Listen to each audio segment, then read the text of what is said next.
Pada zaman dahulu, di sebuah tempat bernama Konoha, hiduplah seorang raja dan ratu yang memimpin tempat tersebut. Rakyatnya hidup adil dan makmur karena tak ada korupsi dan embega beracun di sana. Tapi sang raja dan ratu selalu terlihat murung karena belum juga memiliki keturunan sejak mereka menikah. Hingga suatu hari terjadilah perdebatan antara raja dan ratu karena masalah ini. Kamu mandul kan, Mas? Ayo ngaku, Mas. Kamu mandul. Pabrik benih kamu tuh pasti udah tutup. Ngaku, Mas.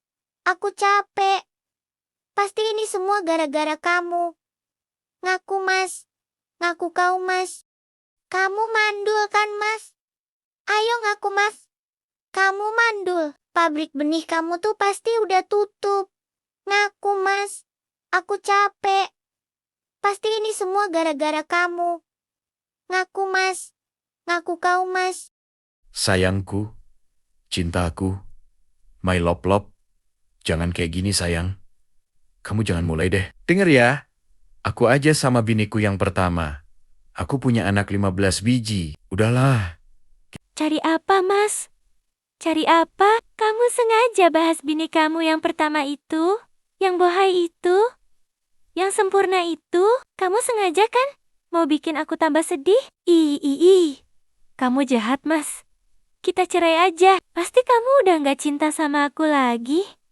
Pasti kamu selalu terenjang-genjang bini kamu itu? Iya. Bukan kayak gitu loh sayang. Maksud aku, cari jalan keluarnya. Kita pasti bisa menyelesaikan masalah ini dengan baik dan benar. Dan soal bini pertama itu, kamu gak usah khawatir. Aku udah benci banget sama dia. Hati aku udah cinta dalam sama kamu. Percaya deh, say. Biar aku panggil Pri dulu ya. Pri, Pariye. I'm coming, woi, babu peka. Sini kau, babu. Iya, Tuan Raja dan Ratu. Ada apa kalian memanggilku? Apa kalian butuh bantuan ataupun saran dari pakar kehidupan ini? Aku siap 24 jam jiwa raga membantu kalian. Asal gajiku tinggi, Azek. Wahai babuku yang mata duitan, kami memiliki masalah, tak bisa memiliki keturunan. Dan pasti kau sudah tahu, dan apakah kau tahu solusi untuk masalah ini? Hah? Ini mah tinggal panggil si pakar Fefek. Siapa lagi kalau bukan Dr. Jul bin Rusli, suhu bos kalau masalah ginian. Ya cuma agak gatel aja sikit. Takutnya antar si Raja Dimbat. Gimana tuan-tuan sekalian? Mau saya panggilkan Dr. Julnya ke sini. Cuma itu sih satu-satunya jalan menurut Inces. Aku tak peduli, apapun itu. Jika Raja dia, Mbat, silahkan. Masih banyak berondong yang mau sama aku. Dan kau Peri, cepat panggilkan sih. Jule, itu ke sini. Jika dia memang satu-satunya orang yang bisa menyelesaikan masalah ini. Siap ratuku. Akan kupanggilkan pakar Fefek ke sini. Males kali aku sebenarnya. Mentang-mentang aku cantik dan bijaksana, aku terus yang disuruh-suruh, udahlah. Besok ku buat diriku ini terlihat bodoh kayak peri-peri lain biar nggak dipanggil dan disuruh-suruh teroses.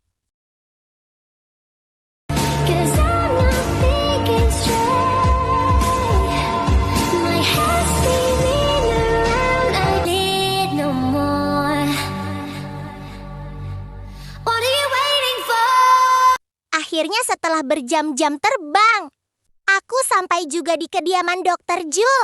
Moga aja gaji aku dinaikkan gara-gara ini, awas aja enggak. Ngambek Inces. Assalamualaikum warahmatullahi wabarakatuh, Dokter Profesor Insinyur Kefefekan Dr. Jul. Dokter Sehash. Terima kasih atas pujian dan hinaannya, wahai peri anjir. Sok suci. Aku akan bersabar, karena orang sabar disayang Allah. Ada apa gerangan peri ke sini? Pasti ada sesuatu yang sangat mendesak dan penting. Benar, dokter. Raja dan Ratu saat ini memerlukan bantuan dokter. Kalau begitu, cepat bawa aku ke kediaman Raja dan Ratu, agar mereka tidak meninggoy karena terlambat dapat bantuan pakar kesehatan seperti aku. Cepat peri, kita harus berangkat sekarang. Tapi nanti dokter jangan menggatal ya. Maksud ente apa? Bercanda ah. Gak lucu anjay. Tapi ya udahlah, bodo amat. Jadi gimana caranya kita ke istana? Saya gak punya kendaraan sama sekali. Adalah pokoknya. Sebenarnya kamu akan aku gendong. Tenang saja, kamu tidak akan aku jatuhkan. Tenang saja dokter. Sekarang juga kita akan berangkat. Raja dan Ratu pasti sangat menunggu. Ayo kita berangkat Zeyengkek. Pegangan yang erat dokter Julai. Kalau kamu jatuh dan mati aku nggak akan tanggung jawab. Malah aku senang. Bercanda akak-ek dalam celana uhuyi. So when I die, which I must do, could it shine down here with you? 'Cause my love is mine, all mine. I love mine. Nothing in the world belongs to me. Kita sudah sampai di kerajaan Dokter Jul. Ingat jaga adabmu nanti ya. Jangan nakal-nakal, jangan genit-genit, selesaikan saja tugasmu dengan baik. Hai Raja dan Ratu, lihat aku kembali membawa pesanan kalian, yaitu Dokter Jul si pakar fefek. Kalian, Niam Biu. Sudah ya, aku permisi undur diri dulu tuan-tuan. Masih banyak pekerjaan menungguku. Dan semoga urusan kalian dilancarkan dan diberi jalan keluarnya, amin ya rabbal alamin. Udah ya, bye. Hai Dokter Julai, selamat datang di kerajaan ini. Ku dengar-dengar kau adalah pakar fefek dan yang berhubungan dengan itu. Apakah kau bisa membantu kami untuk menyelesaikan masalah yang menimpa kami? Kami punya masalah, belum juga diberikan keturunan hingga saat ini. Tentu saja itu adalah fakta. Aku adalah pakar di bidang itu. Aku sangat tahu bagaimana caranya untuk menyelesaikan masalah kalian ini. Sangat mudah, cuma secirik hidung bagiku. Kalau begitu, apa caranya agar kami memiliki keturunan? Kau bilang, mudah banget tadi. Awas saja, kalau kau bohong, akan kubakar kau hidup. Hidup Dokter Jul. Caranya adalah dengan kau nikahi aku jadi istri keduamu, Mas. Dijamin, kau akan memiliki keturunan dari darah kecerdasanku.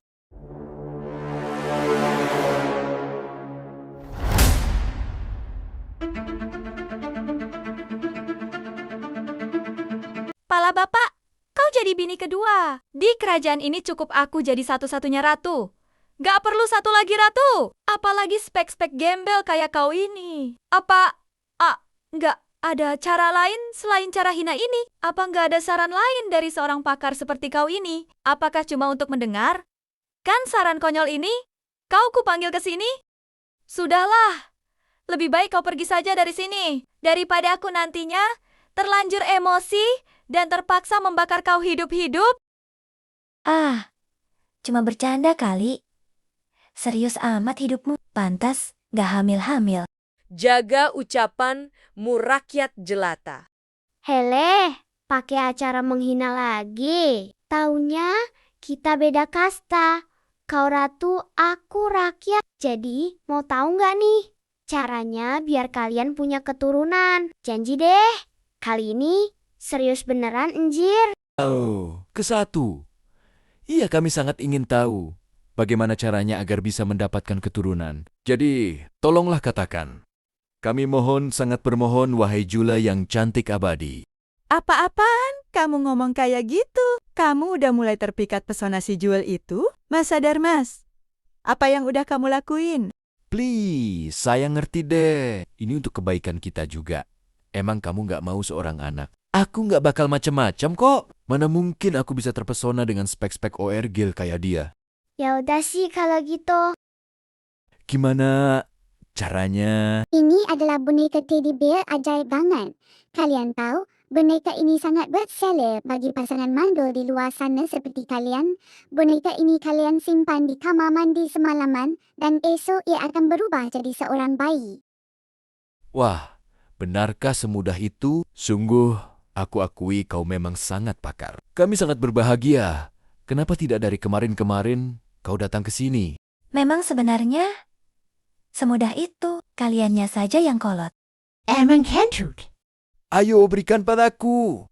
Ayo berikan padaku. Ayo bawa boneka itu ke sini. Enak aja. Tinggal minta-minta bayar dulu lah. 1 miliar. Mahal kali 1.100.000 aja nggak bisa. Gak bisa. Istriku, tunjukkan bakatmu sayang. Hah, emang benar. Si Ratu Lebay ini punya bakat. Apa sih bakatnya? Gak percaya aku. Gak apa-apa. Mari kita lihat.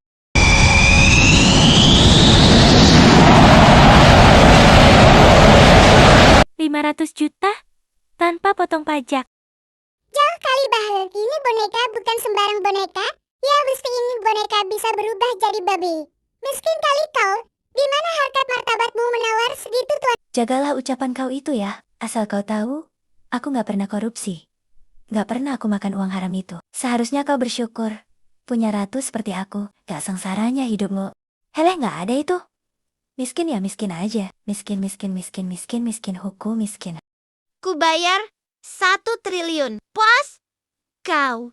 Percuma aja dia aku suruh menawar.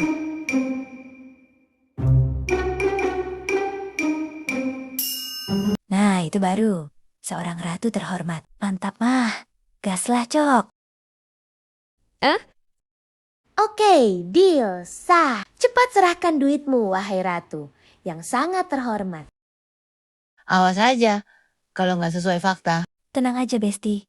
Kalau nggak sesuai fakta, nanti uangmu ku kembalikan seutuhnya. Amannya itu aman. Intinya, Dayang Ratu buat aja sesuai aturannya. Dayang letak itu boneka di kamar mandi semalaman. Nah, besoknya Dayang Ratu pergi ke kamar mandi itu. Dijamin Dayang Ratu auto teriak karena melihat sebuah keajaiban. Saya bukan meramal, tapi emang rata-rata konsumen saya kayak gitu semua. Saya pergi dulu. Ya Tata Titi, Tutut. Sayang, kamu kenapa belinya 1 triliun kan? Aku suruh nawar lebih murah. Bukan lelang. Lebih mahal, Kak. Shut up.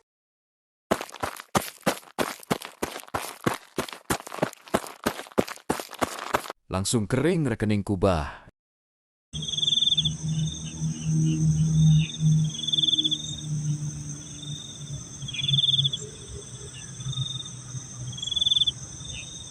My love. Lap, di mana kamu letak boneka keramat yang agak ngeri itu? Sesuai instruksi ya, di kamar mandi, ditunggu semalaman kayak di film-film gitu, My Baby Honey.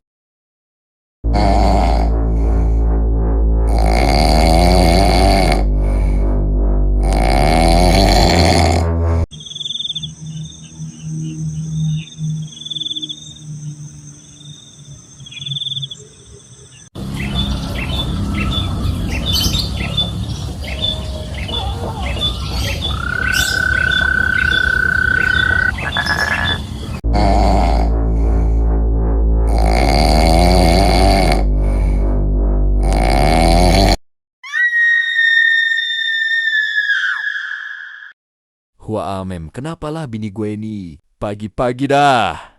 Teriak-teriak ganggu orang aja. Awas aja, kalau nggak penting gue talak 3 dia. Apa sih? Sayang kamu kenapa?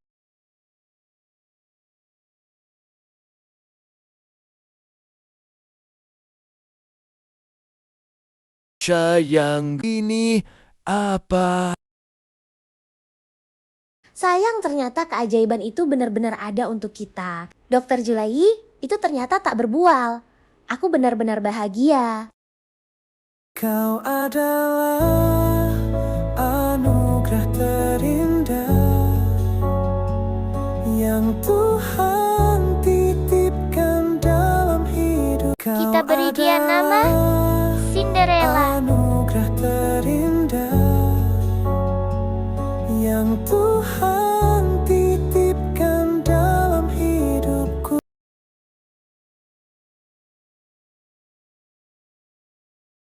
Ini ku telah beranjak dewasa dan waktu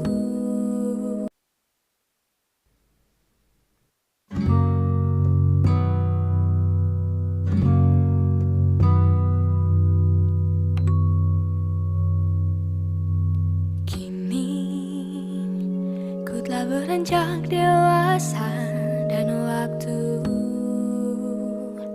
merubah segalanya menjadi nyata.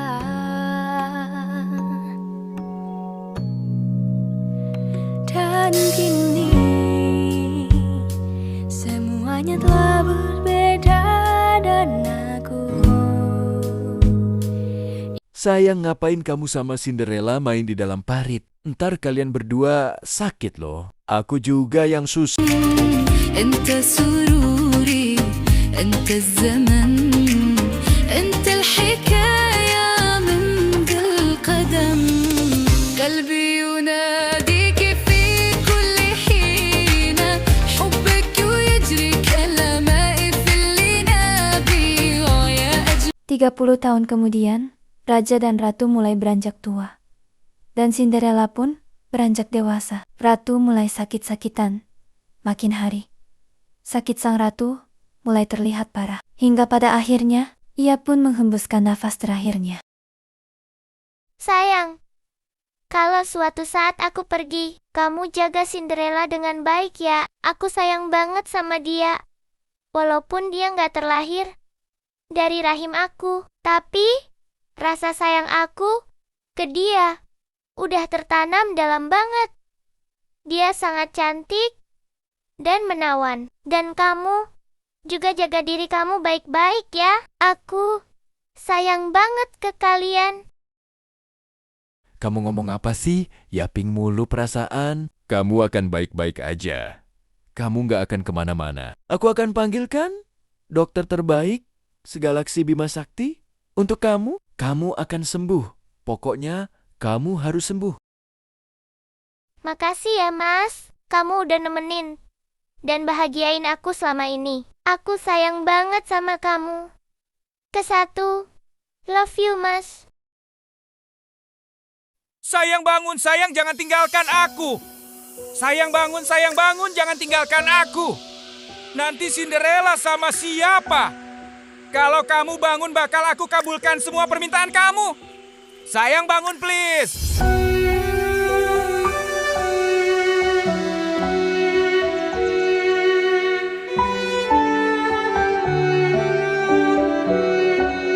Sepuluh tahun kemudian, istana masih diliputi kesedihan karena kehilangan sang ratu yang sangat baik dan adil di mata mereka. Begitu pula dengan sang putri angkat mereka, Cinderella. Gadis itu terus-menerus mengurung diri di kamarnya, tak mau disuruh makan. Tubuhnya terlihat ringkih, suara tangisnya selalu terdengar di istana hampir setiap hari. Melihat hal itu, sang raja tentu sangat terpukul. Ia sangat sakit melihat Cinderella seperti itu.